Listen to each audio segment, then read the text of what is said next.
How you doing? RV Rookie here. Welcome back to my channel. Today, as you can see, I've got Mr. RV Dummy with me. Live. No, we're not live. How you doing, Dave? Hello, Rookie. How are you? I'm doing well. Doing fantastic. I'm feeling good. How about you? Good. I'm good. I'm good. I appreciate you having me on your show. This is exciting for me. You know why? Because I get to for once I get to lay back and relax and have somebody ask me a question or two and then have some fun. So I'm really excited. Thanks so much. Not a problem. Anytime. Anytime. Let's start out with Dave. How long have you been doing this? RVing. Doing what? Oh, I thought you meant doing this. I thought you meant like living or like doing RVing. Doing RVing. How long have you been alive? I don't want to tell you that. Yeah, it will scare your viewers if I say that. So let's go back to RVing. About right about 4 years now. Right, almost exactly 4 years. Oh wow! Yeah. I didn't know you were doing it that long. Yeah, neither did I, but I am. I think, wait a minute, it might be three. No, it's 4. 3 or 4. It's between 3 and now I can't remember whether it might be 3 years actually. It might be 3 because I get that confused. I know it. We got our first RV. Excuse me, I'm choking. You don't have to edit that out either. we got our first RV in May, and instead of 4, I think something. I think it was 3 years. I take it back. Right on. Yeah. And I'm just gonna tell everybody first. Dave is not actually in like an RV like mine. We have 2 different camping type styles. You're in a what, Class B Treasure? Pleasureway Excel TS. Okay. Vans. Have you ever wanted to go to a van build? To a van build? Yeah. It never crossed my mind. It never crossed my mind. It's where they build the vans, of course. Yeah. It's probably pretty darn cool. It honestly, all kidding aside, it probably would be really cool to see how they do this. But I've never done it, and it's just, I don't know. It's just one of those things I just haven't put on my list. That's all. Okay. So maybe in the future. Right on. You're still in the Sticks and Bricks, right? Yes. Our permanent residence is Sticks and Bricks, and our RV. Well, that's where I am right now. I'm sitting right outside my Sticks and Bricks house. So with COVID-19 and this whole craziness, we haven't been able to go anywhere. So I'm enjoying it just right outside my house. And I'll tell you something, it's fun. It's actually really fun going outside, getting in my RV, having just kicking back, having a drink or something. It's a blast. Yes, it is. Yes, it is. And you don't have to pay to go anywhere. No fuel charges, no maintenance. You just sit out there in the RV. It's great. Neighbors probably think I'm crazy, but it's okay. Right. There is, I wanted to tell you this. There's a place here in Iowa that I saw gas for 94 cents. No way. 94 cents. No. I'm like, I need to go fill up Sunny. Are you sure the one just didn't fall off the sign? Is that possible? I'm sure. I mean, there wasn't like a 1 on the ground anywhere. Are you sure? No. People took pictures and posted it and everything. That is amazing. I have not seen that. I have not seen under $1. I can't even remember the last time. That's incredible. I know, right? Yeah, get me a picture. The last time I got gas in Sunny, it was $1.25. Which is unbelievably cheap. Yes. Unbelievably cheap. But 94, that's unheard of these days. Unheard of. Oh, totally. Now with a van, that's a lot less gas than what I'm putting in, correct? Well, I think so. We get, so when we're like on the road, actually sitting outside our house like this, we get incredible mileage. It's great. I just keep the same. I've had a full tank for like 3 weeks. It's been beautiful. I'm sure you have.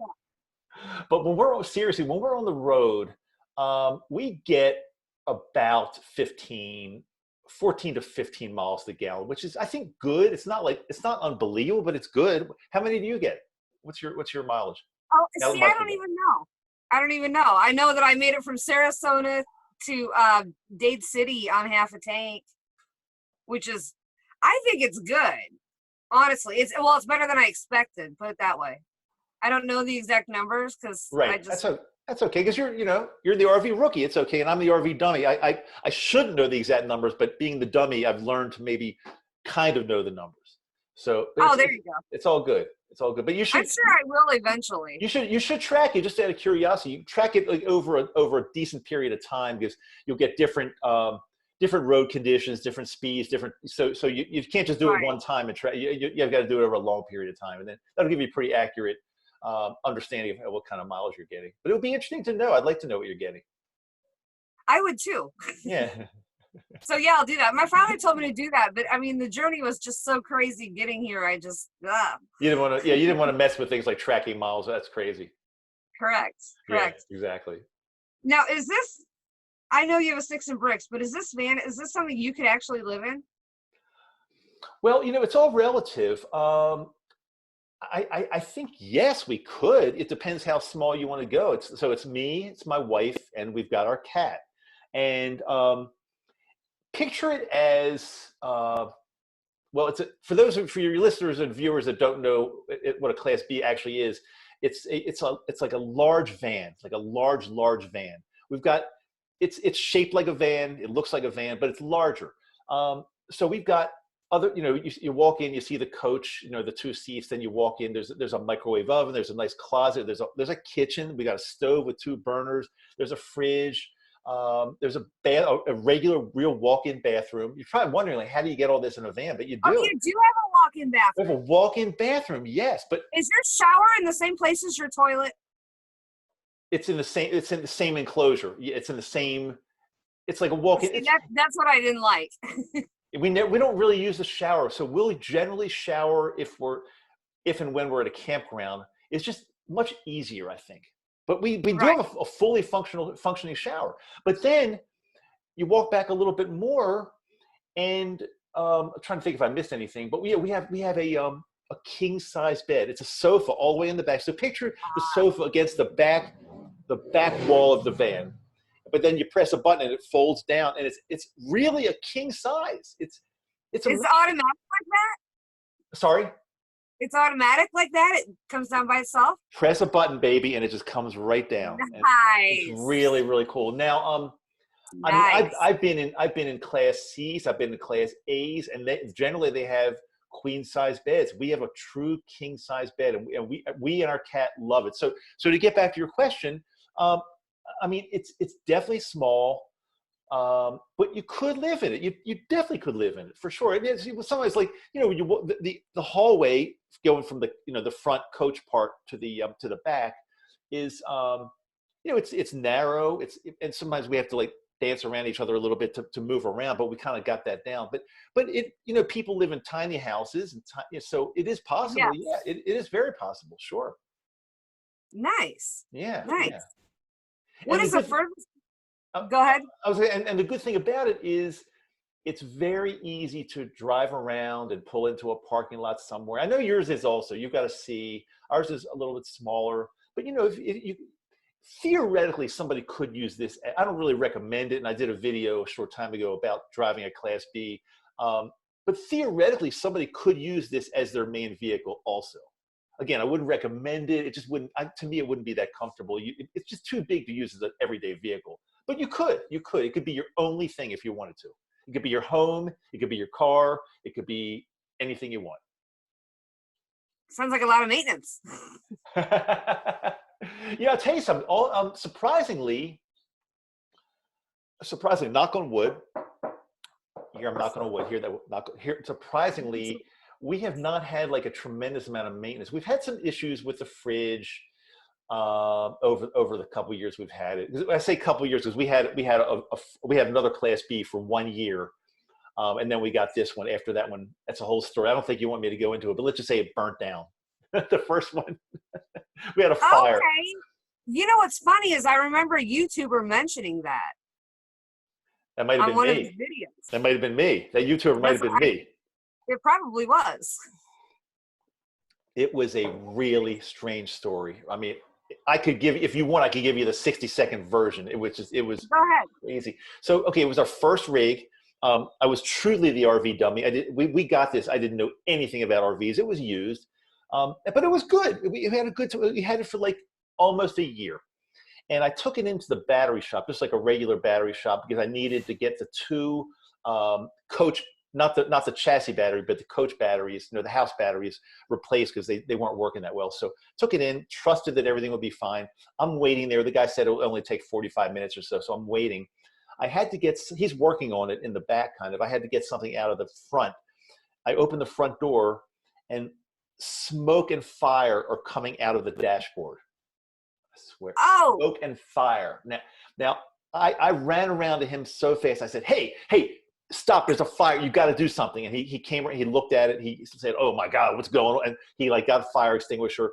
By the time it was out, the entire front of the rig was like just, well, it was damaged with fire and smoke. And I had just put like a brand new stereo system in, and the whole thing was just melt. I was literally crying.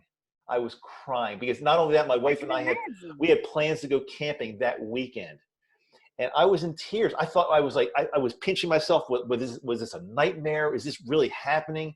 And I remember I called my wife up and told her, I said, you got to come pick me up. I said, I have no way of getting home from the battery shop. And she said, what's wrong? I said, well, when you get here, I'll tell you. But I was like in tears, and it was a horrible story, but it had a happy ending because the guy put it through his insurance, the battery guy, and the insurance company ended up paying me more than I paid for it. A little bit more than I paid for it. So we went on RVTrader.com over the next few weeks and found another Class B that was in much better shape. And so the story turned out really nice, but it was very, very difficult for a while. Wow. I think you were probably the one he was talking about. Probably, because not many people have that kind of story, thank God. Well, exactly.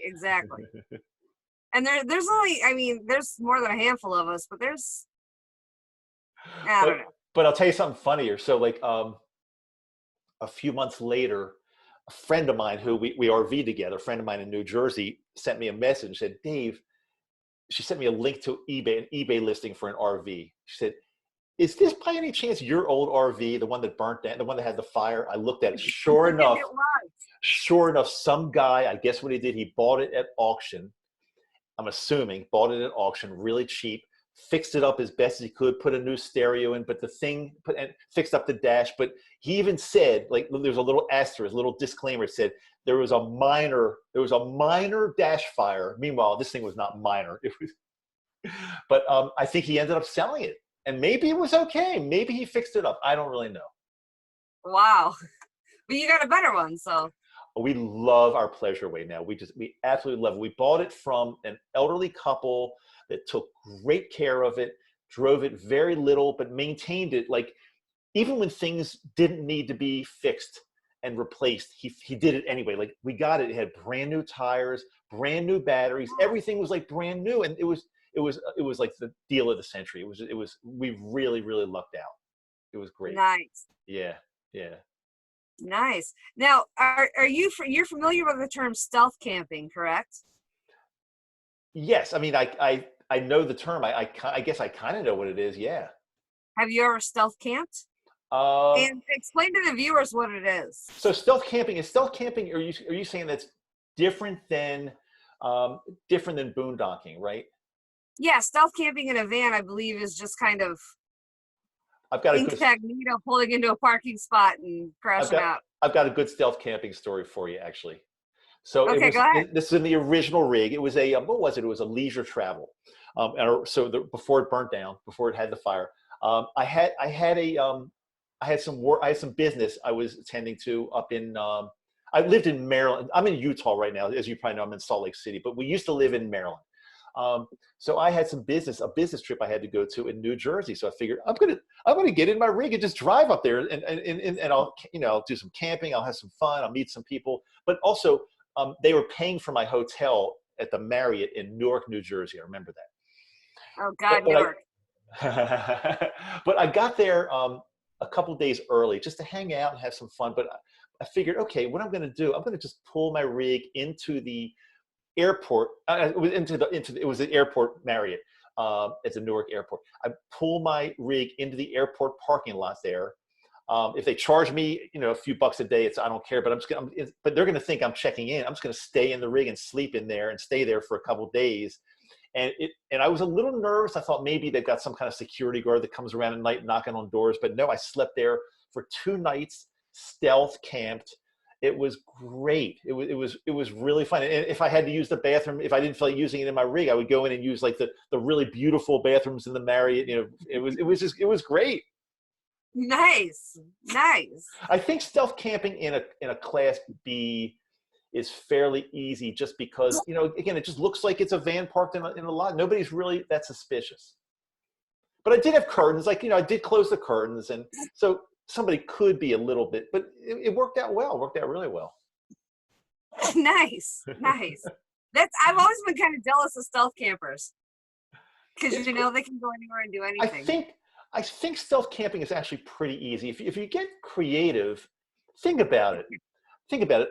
Almost any hotel or motel parking lot, you can pull in, and they're probably, unless it's the type that gives you like something to put in the dashboard and say you got it. Right. But if it's not, it was like kind of a, you know, maybe like a little bit of a lower end. But even like, for example, like a Hilton Garden Inn. It's a nice hotel, but they don't give you things in the window usually. You normally just pull into a parking lot there and you park it. So if you stealth camping at a place like that is pretty easy, and I think I've done it there as well. I think I've done some stealth camping at Hilton Garden Inn. I hope the people from Hilton Garden Inn are not watching this, because they won't like me for this, but I think it's pretty easy to do at a place like that too. Nice. It's a little tip from the RV dummy. There you go. There you go. Now, what made you decide to start YouTubing your RV life? Yeah, that's a great question. I've always, even before I became an RVer, I've always loved I love social media. I love I've had a YouTube channel, like a very minor YouTube channel. I used to put like skiing videos up, and some of the skiing videos got, like, for some reason, I guess it was because of my title. It certainly wasn't because of my skiing ability, trust me, but it might have been because my title got a lot of views. And so I kind of got introduced into the YouTube world there. And so I figured, I love RVing. People want to learn more about it. I'm new at it. I don't really know much about it, but I could YouTube from the perspective of, hey, I'm like one of you. I just went out and got an RV. I don't know that much about it, but let's have fun on this journey together. And that's why I did it. And it's been a lot of fun since I started that. A lot of fun. Isn't it though? It's a lot of fun. And as a YouTuber, you know, there are some great people out there that you meet through your YouTube channel. There are also some like crazies, some crazy people that either stalk you or like troll you and say really bad things. But you got to get over, because it's all in all, it's a blast. It's a lot of fun. Here's the way I look at that, Dave. It's them. It's not you. Well, it's not what you're doing. It's true. Well, it's very true. And I don't know if you're like kidding about that or not, but it's very true, because some people. No, I'm serious as a hemorrhoid. Yeah. Some people really, unfortunately, I mean, I hate to say it like this, some people just have horrible lives, and they're able to go. They're very sensitive. But they're very sensitive. Yeah. But some people, I don't even know if they're sensitive, but their outlet is trolling people on YouTube and Twitter and telling them how horrible they are. Whether you don't know anything about RVing, you're an idiot. Jen, even when I used to do the ski videos, I had people come on there and tell me, you suck. You shouldn't be allowed on the mountain. Things like that. I swear it was. So that actually gave me a taste of what YouTubing was like. And I knew it wasn't. I knew it wasn't me, because again, right. It doesn't matter. Even if you're the worst skier on the mountain, if you're doing a video about it, then fine. It's okay. You're showing what you can do. But there are literally like angry skiers out there that would like scream at me and tell me how horrible I was and I shouldn't be YouTubing. So it's with the RV community, it's not as bad, but there are some. Oh, I'll get them. Crazy. If you haven't gotten them yet, you will. I'm sure you've gotten them. I got one, but I saw the comment and I just hit delete right away, and I'm like, moving on. Move on. But sometimes you can have some fun with them too. Just, That too. Well, as an example, I'm hoping it's okay if I say this, but you've been a guest on my channel for like 3 times, and I really appreciate you taking your time to come over and hang out with the RV Dummy on my channel. And I think the videos were really fun that we did, and I think they were informative. I think you helped a lot of people. But there were a couple people that said, oh, since he's had her on his channel 3 times, they must be having an affair. I'm thinking, like, what kind of thinking, like, who's going to say that? Why would somebody say that other than the fact they're jealous or angry or something weird? But that's a typical That's YouTuber that nuts. thinks like that. Yeah. Yeah. Yeah, I saw that. I saw that comment in your video, and I just thought, what? You got a lot of spare time on your hands, bud.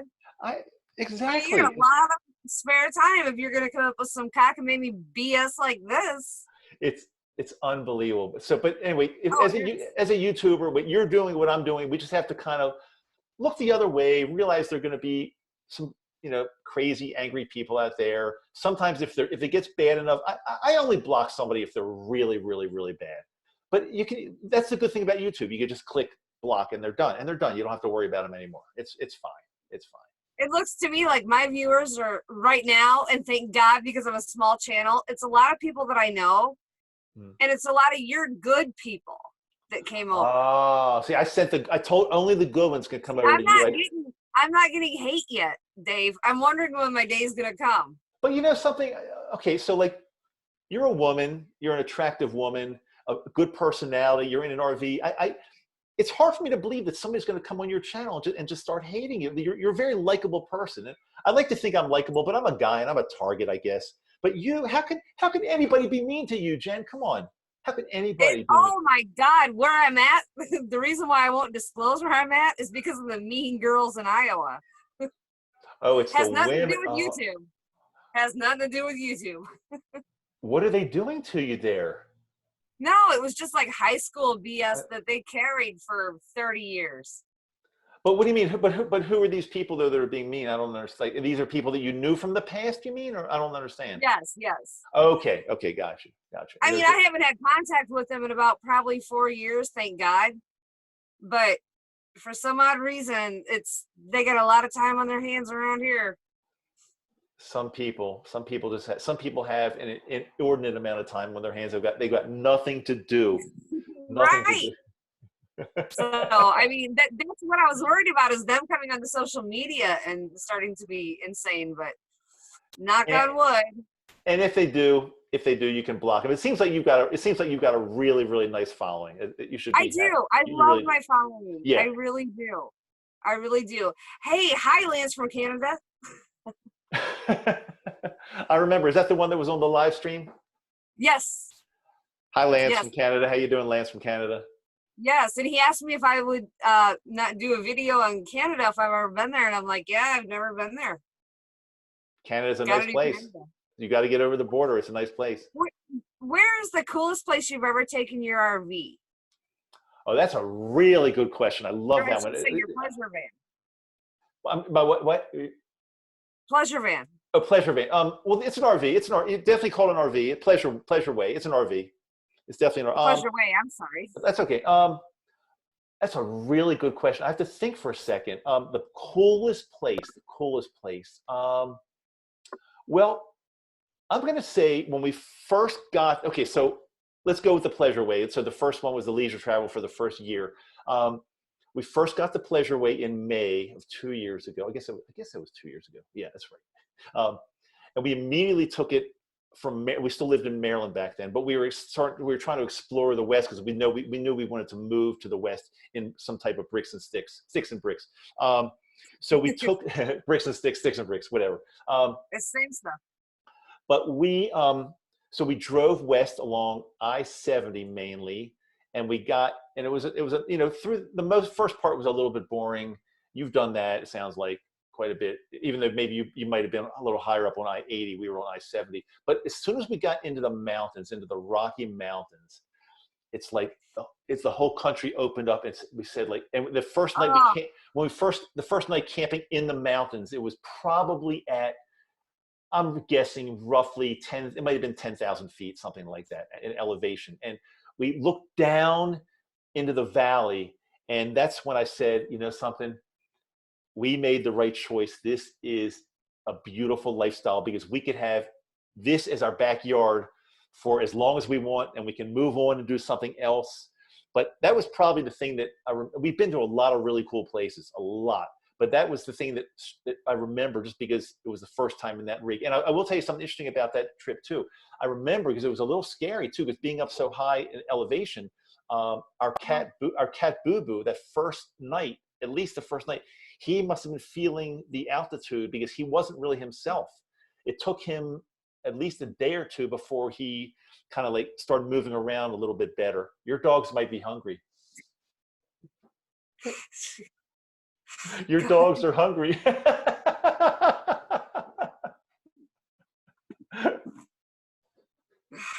Oh, But I remember that at that elevation, Boo Boo was not himself for like a day or two. Then he got much better. So as you're traveling, it's something to think. As you're traveling west, I'm not sure exactly where you're going, and you don't have to disclose it here yet. But as you travel west, as you go through the mountains, I guess you have to go through the mountains at some point. Pretty much, you have to.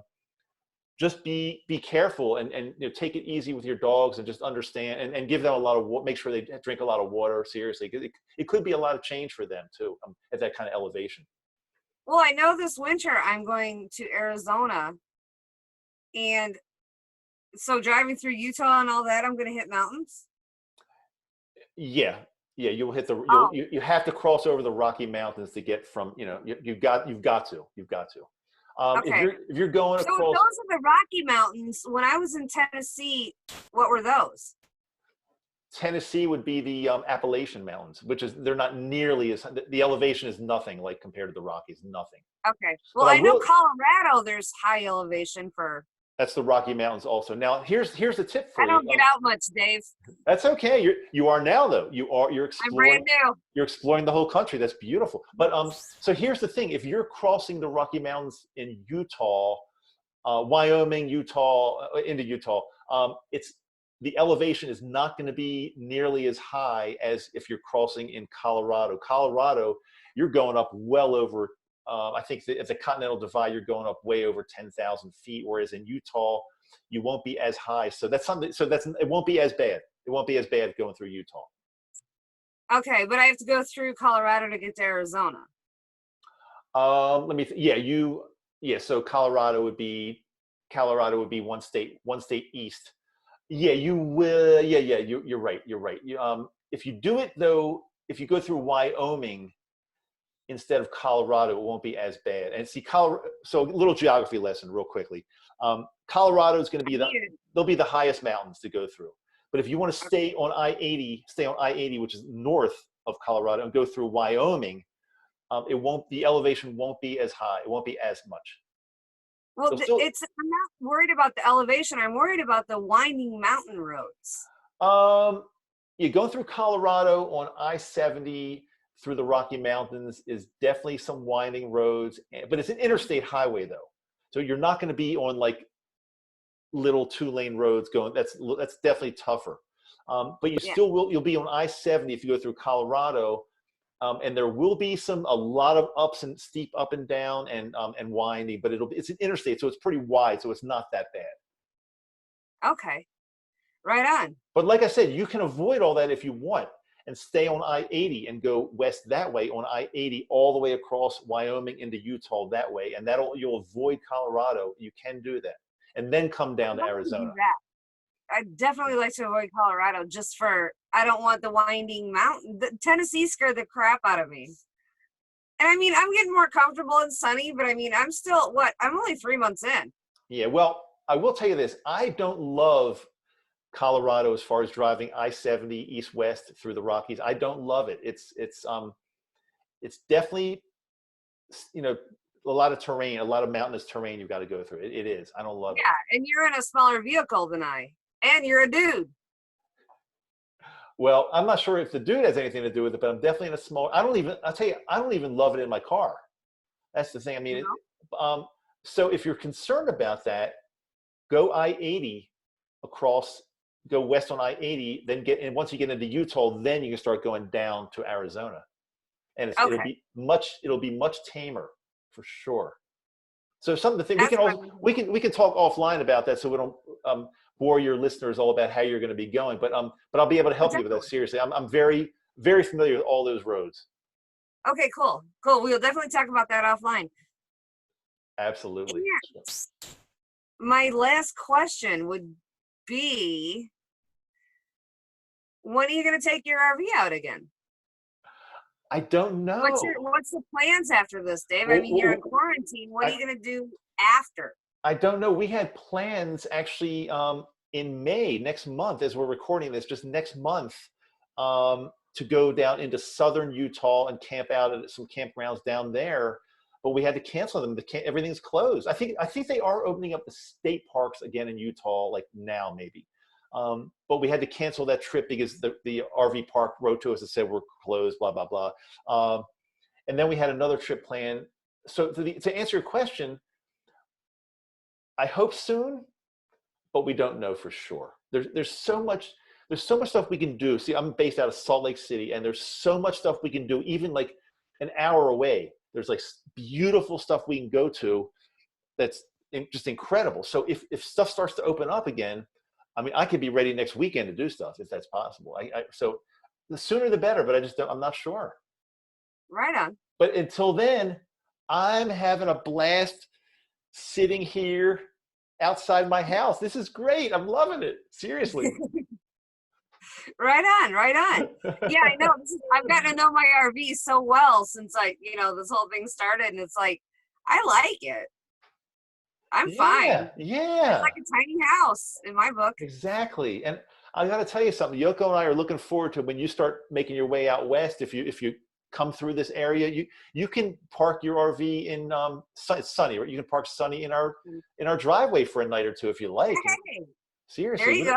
We won't charge you that much for electricity. It'll be, we'll stick a little meter in there, and whatever you use. Definitely need a meter. Definitely need a meter. Oh, you're using meter. Oh, meter. You want a meter? Oh, meter. Meet her. No, meter. For meter. Okay. Because where I'm at right now, it charges me $100 a month electric, whether I use it or not. So I'm an electric using up in here. I would just start using it like crazy. Just use all the power you can. You have no idea. You have no idea. I totally am. I mean, if you're paying that kind of money, I would use more than you need. Just like store it somewhere. Store some electricity in plastic bags or something. Exactly. I wish I could. Right on. Right on. Thank you very much, Dave, for speaking with me. And I know a lot of my followers probably went over to your channel too anyway. Well, they're more than welcome. Awesome. If they haven't yet, they're more than welcome to. It's just simply the RV Dummy on YouTube. It's simple to find, and we're welcoming good people to our channel too. So thanks I appreciate that too, Jen. Really, thanks. And Dave's got a lot of really good financial advice on his channel. I'm kind of moronic when it comes to that, but Dave has got some definitely good advice. And I'm so sorry, Dave. Like I told you earlier, I started this right before their feeding time, and they're getting the natives are restless, Dave. There's craziness at the zoo. We're good. That just, what that means, Jen? It just means you'll have to have me back another time. That's all. It's fine. Absolutely. It's all good. It's great. Let's leave this as to be continued. That sounds like a great plan. Right on. Right on. Well, you have a great night, Dave, and thank you very much for participating on my channel. And to you out there, please like and subscribe. And thanks again for watching The RV Rookie.